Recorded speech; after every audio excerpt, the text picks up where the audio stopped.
Morning Neha. सबसे पहले अमेरिकी बाजारों से कैसे संकेत सामने निकल कर आए हैं? बिल्कुल। Swati, good morning. देखिए, अमेरिकी मार्केट्स लंबे वीकेंड की तैयारी कर रहे हैं। शुक्रवार को छुट्टी रहेगी। उनकी 4 जुलाई की जो छुट्टी आती है इंडिपेंडेंस डे की, वो यहाँ पर फ्राइडे से ही वो मनाते हुए नजर आ रहे हैं। मार्केट्स बंद रहेंगे। डाउ जोन्स रिकॉर्ड रैली यहाँ पर बरकरार है। इंटरडे में हमने देखा कि 52,903 का लाइफ हाई इसने दर्ज किया है और क्लोजिंग भी यहाँ पर 600 अंकों की बढ़त के साथ 52,900 पर हुई है।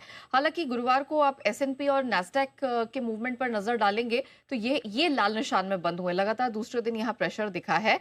दिन की ऊंचाई से 60 पॉइंट गवाकर S&P फ्लैटिश बंद हुआ है। अगर आपको पॉइंट वाइज चाहिए तो पूरे आधे पॉइंट ये बंद होता हुआ दिखाई दिया। नैस्डैक में 600 अंकों की एक बड़ी रेंज रही, थोड़ी उठापटक दिखी, लेकिन दिन के ऊपरी स्तर से 425 अंक गवाकर ये 208 अंक के करीब बंद हुई है और 25,832 के आसपास हमने इसमें क्लोजिंग देखी।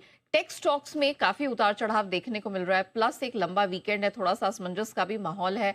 प्रॉफिट बुकिंग थोड़ी सी आती हुई दिखाई दी। डाउ में तो हमने देखा कि जो स्ट्रेंथ आई है वो जॉब्स डेटा के बाद निकल कर आई। जो रेट हाइक को लेकर संभावनाएं थे वो घट रही हैं और थोड़ा सा हमने देखा कि वहां ट्रेडिशनल सेक्टर्स में स्ट्रेंथ देखने को मिली। लेकिन ये जो S&P और नैस्डैक में गिरावट दिखी, ये टेक शेयरों की गिरावट की वजह से आई है। माइक्रॉन, सैंडिस, KMD, इन सब में हमने देखा 7 से 14% की गिरावट थी। मेटा की भी अगर बात करें तो ऑलमोस्ट 5% की गिरावट देखने को मिली। अमेरिका में जॉब्स डेटा के नंबर्स निकल कर आए हैं।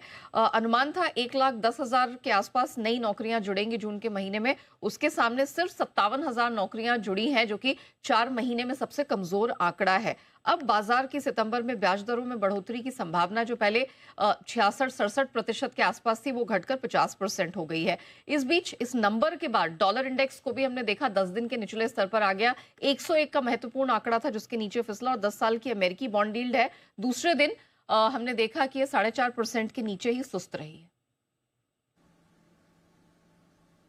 बिल्कुल। अब बताइए कमोडिटी बाजार में कैसे हलचल रही?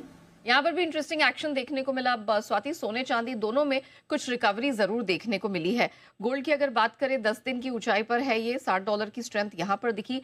$41,500 के करीब सोना जाता हुआ दिखाई दिया है। चांदी की अगर बात करें तो ये भी लगातार तीसरे दिन मजबूत दिखाई दी और 61 साढ़े $61 के ऊपर ही इसमें क्लोजिंग देखने को मिली। इस हफ्ते चांदी 3.5% की स्ट्रेंथ अब तक दर्ज कर चुकी है।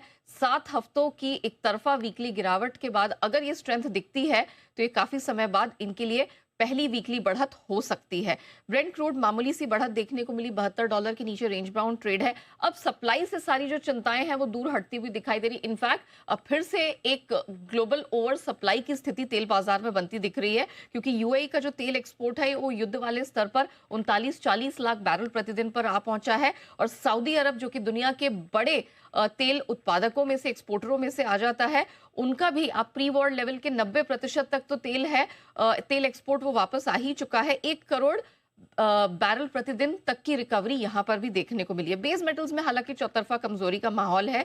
एल्यूमिनियम और निकल पे नजर रखिएगा, 4 से 6 महीने के निचले स्तर पर है। कॉपर देखे तो दूसरे दिन लाल निशान में है और जिंक में देखा जाए तो हल्की सी सुस्ती है। $3,500 के नीचे हमने जिंक को बंद होते देखा है। बहुत धन्यवाद नेहा, पूरा अपडेट देने के लिए ग्लोबल और कमोडिटी बाजार